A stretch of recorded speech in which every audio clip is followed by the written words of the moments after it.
కీర్తనల గ్రంథము 62వ అధ్యాయము. ప్రధాన గాయకునికి యొదూతూను అను రాగము మీద పాడదగినది దావీదు కీర్తన. నా ప్రాణము దేవుని నమ్ముకొని మౌనముగా ఉన్నది. ఆయన వలన నాకు రక్షణ కలుగును. ఆయనే నా ఆశ్రయదుర్గము, ఆయనే నా రక్షణకర్త, ఎత్తైన నా కోట ఆయనే. నేను అంతగా కదిలింపబడను. ఎన్నాళ్ళు మీరు ఒకనిపై పడుదురు? ఒరుగుచున్న గోడను పడబోవు కంచెను ఒకడు పడద్రోయినట్లు మీరందరూ ఎన్నాళ్ళు ఒకని పడద్రోయ చూచుదురు?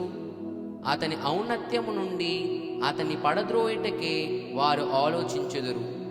అబద్ధమాడుట వారికి సంతోషము. వారు తమ నోటితో శుభవచనములు పలుకుచు అంతరంగములో దూషించుదురు. నా ప్రాణమా, దేవుని నమ్ముకొని మౌనముగా నుండుము. ఆయన వలననే నాకు నిరీక్షణ కలుగుచున్నది. ఆయనే నా ఆశ్రయదుర్గము, నా రక్షణాధారము, నా ఎత్తైన కోట ఆయనే. నేను కదిలింపబడను. నా రక్షణకు, నా మహిమకు దేవుడే ఆధారము.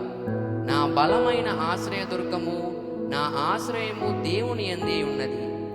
జనులారా, ఎల్లప్పుడూ ఆయన యందు నమ్మికయుంచుడి. ఆయన సన్నిధిని మీ హృదయములు కుమ్మరించుడి. దేవుడు మనకు ఆశ్రయము. అల్పులైన వారు వట్టి ఊపిరి అయి ఉన్నారు. గనులైన వారు మాయాస్వరూపులు. త్రాసులో వారందరూ తేలిపోవుదురు. వట్టి ఊపిరి కన్నా అలకనగా ఉన్నారు. బలత్కారమందు నమ్మిక ఉంచకుడి. దోచుకొనుట చేత గర్వపడకుడి. ధనము హెచ్చినను దానిని లక్ష్యపెట్టకుడి. బలము తనదని ఒక మారు దేవుడు సెలవిచ్చెను, 2 మారులు ఆ మాట నాకు వినబడెను.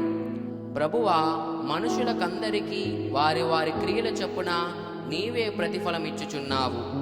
కాగా కృపచూపుటయు నీది. ఆమేన్.